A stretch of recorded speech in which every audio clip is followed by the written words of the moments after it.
Jadi begini guys, kenalan dulu kali ya biar afdol. Nama gue Talita, biasa dipanggil Tata. BTW, kalian gak mau kan keluarga kalian musuhan hanya karena warisan? Ya kalau itu One Piece sih gue rela rebutan. Tapi ini lain. So, izinin gue berbagi cerita ke kalian. Mari ke menu utama cerita dari gue. Ini kejadian udah bertahun-tahun yang lalu. Bahkan gue baru tahu cerita ini eksis ketika bapak gue udah meninggoy. Dan gue tahu cerita ini dari nenek gue. Yap, bapak gue meninggoy ngedului nenek gue. Tapi bukan itu intinya. FYI, nenek gue adalah anak pertama dari 2 bersaudara. Keluarganya keluarga terpandang sejak zaman Belanda dulu. Keluarganya adalah orang asli Lembang. Dan bapaknya nenek gue, which is buyut gue, adalah bapak lurah di sana. Yang zaman dulu tuh lurah udah sekelas orang mantep lah di zaman itu. Ya tajir, tanahnya banyak dan punya banyak usaha. Kebunnya luas men. Dan kalau lu ke area Cibogo Lembang, ada lahan hijau luas. Nah itu dulunya punya almarhum buyut gue, bapaknya nenek gue. Dan bagusnya adalah buyut gue cuma punya 2 anak. Nenek gue dan adiknya yang sama-sama perempuan. Nenek gue orangnya rajin, pekerja keras dan pintar. Padahal dulu nggak ada les atau bimbingan online kayak zaman now. Sedangkan adiknya nenek gue, sebut saja tante, orangnya agak pemalas, ngeyel dan kerjaannya pacaran mulu. Pinter sih, tapi ya gitu deh.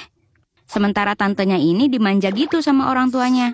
Mungkin karena bungsu kali ya, jadi agak beda gitu sifatnya. Ya gue tahu nggak semua bungsu kayak gitu. Jadi please jangan hujat gue.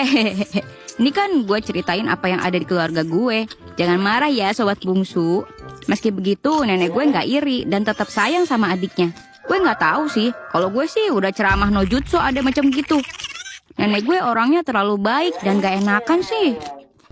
Resiko jadi orang yang gak enakan tuh guys. Back to the story. Akhirnya dengan segala daya dan upaya, nenek gue akhirnya bisa dapat kerjaan bagus di Bandung. Dan membangun keluarga di sana bersama dengan kakek gue yang udah nungguin dia sejak dia sekolah. Cie, nungguin cie. Sedikit side story, orang zaman dulu cerita cintanya gemes-gemes dah. Kakek gue rela nungguin 10 tahun lebih demi bisa nikahin nenek gue. Dan dulu tuh orang kalau pacaran bukan keluar berdua kayak sekarang. Dulu tuh kakek gue ngobrol-ngobrol sama buyut gue. Lah, nenek gue nya mah malah sembunyi di dapur sama emaknya karena malu. Katanya ada si Akang. Jadi intinya kakek gue ngambil hati buyut gue dulu. Baru kalau dapat restu, dia deketin nenek gue. Kayaknya di zaman segitu dulu belum ada tuh cegil-cegil gak jelas kayak sekarang.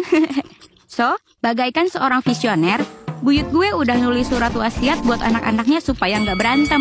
Apalagi sampai adu domain expansion. Singkat cerita, setelah bertahun-tahun, akhirnya semua anak buyut gue udah berkeluarga. Dan mulailah buyut gue bagi-bagiin giveaway. Maksudnya warisan ke anak-anaknya. Buyut gue tulis secara detail mana aja buat nenek gue dan mana yang buat si tante. Nenek gue kebagian rumah dan kebun yang letaknya masuk gang. Sementara si tante dapat rumah yang letaknya ada di pinggir jalan. Kalau dihitung lagi sebenarnya luas tanahnya sama kok dua-duanya. Cuman yang punya nenek gue rumahnya kecil aja. Depannya kebun bunga. Sementara punya si tante tanahnya udah dibangun rumah gede. Dan disisain di belakang buat kolam ikan gitu. Bahkan saking visionernya, tanah kuburannya pun udah buyut gue siapin. Sampai katanya gue sendiri juga udah punya lahan sendiri kalau meninggal nanti. Bener-bener mikirin dari hidup sampai mati deh buyut gue. Goks kata gue teh. Setelah kedua buyut gue meninggal, akhirnya warisan dibagikan. Dan si tante menempati rumah yang di pinggir jalan tersebut. While nenek gue karena udah punya rumah sendiri di Bandung, jadi rumah yang di dalam gang itu dibiarin kosong sementara. Cuma nenek gue nyewa orang buat rawat rumah itu. Karena kalau lebaran, keluarga nenek gue ke Lembang buat nyekar sama kumpul keluarga di rumah itu. Intinya rumah dalam gang itu kayak villa pribadi buat keluarga nenek gue lah. Sekalian kan lumayan bisa silaturahmi juga sama keluarga tante. Awalnya gue pikir selama ini kalau lebaran terus silaturahmi ke rumah tante, hubungan mereka adem ayem aja. Ternyata enggak gengs. Suatu hari nenek gue butuh duit buat beli tanah di tempat yang beliau suka. Intinya udah cocok banget lah nenek gue sama tempat ini. Dan pengen beli sebelum diserobot orang. Nah, pergilah beliau diantar bapak sama om gue balik ke Lembang buat minta tolong si tante jualin rumah dalam gang itu. Ngobrol-ngobrol-ngobrol, akhirnya si tante dan suaminya menyanggupi untuk jualin rumah tersebut. Sebenarnya mereka ngomong pakai bahasa Sunda, tapi gue terjemahin aja biar kalian semua pada paham. Intinya gini, kalau gitu saya tawarin ke orang-orang ya, nanti saya dapat komisi nggak? Kata si tante. Terus nenek gue mengiyakan. Ya, boleh deh 10% ya. Nanti saya kabarin kalau mau datang buat nagih.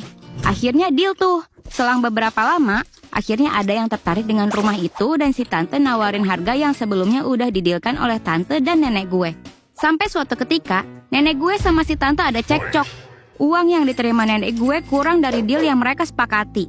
Si tante bilang, "Loh, kan saya ngambil komisi 10% dari harga yang teteh tawarin, dan sisanya 15 lagi mau dibayarin bulan depan," kata si tante. Nenek gue karena udah kepalang kesal akhirnya bilang, "Ya udah deh, sisanya buatmu aja." Lalu nenek gue pulang bareng bapak gue yang nganterin beliau waktu itu. Nah, pas di jalan, nenek gue mikir-mikir lagi tentang uangnya. Rumah yang dijual itu, nenek gue tawarin 500 juta. Karena si tante ngambil 10%-nya, berarti si tante nawarin ke orang yang beli seharga 550 juta supaya nenek gue tetap dapat 500 jutanya. Nah, tapi nenek gue baru dapat 485 juta. Dikiranya nenek gue, 15 yang dibilang si tante itu 15.000. Makanya nenek gue main kasih-kasih aja. Balik lagi dong nenek gue ke rumah si tante sambil minta maaf. Nenek bilang gini, "Punten dek, kayaknya teteh salah deh. Berarti 15 yang tadi tuh maksudnya 15 juta kan ya? Teteh tunggu bulan depan ya." Terus sambil nyolot, suaminya tante ngomong dengan nada tinggi, "Loh, kan tadi teteh udah bilang kalau 15 juta sisanya buat kami. Gak bisa lah teteh tiba-tiba ngomong buat minta itu balik. Itu namanya jilat ludah sendiri." Akhirnya nenek gue pulang dengan syok dan sedih. Bukannya ngejelek-jelekin ya, tapi si tante dan suaminya ini emang 11-12.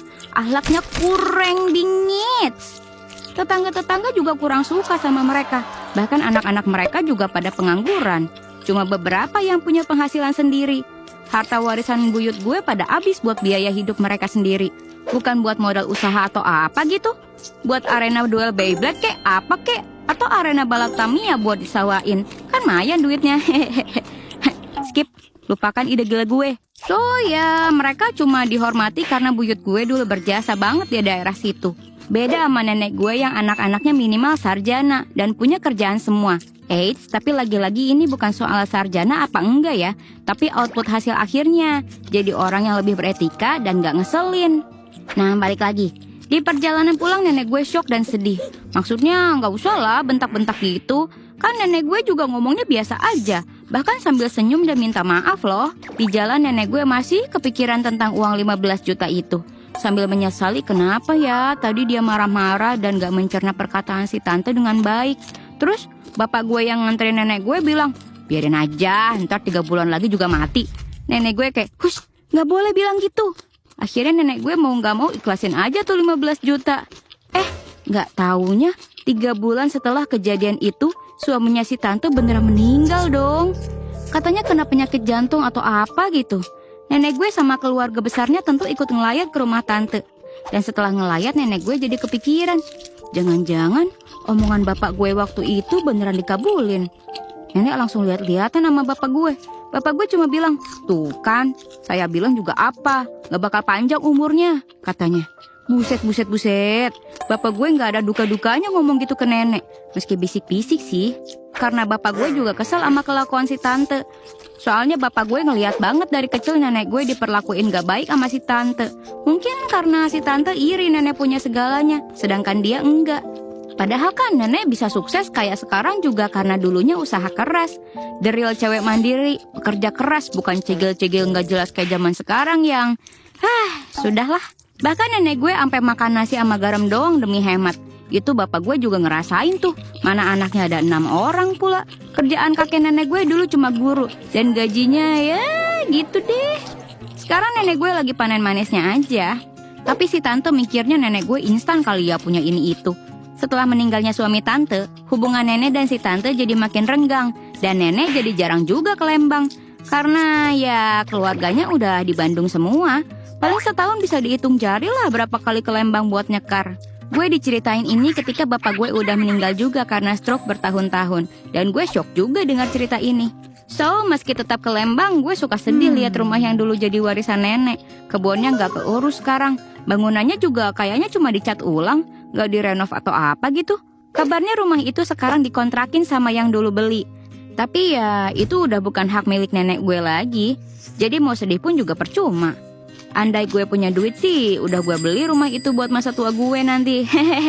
Aminkan ya barudak.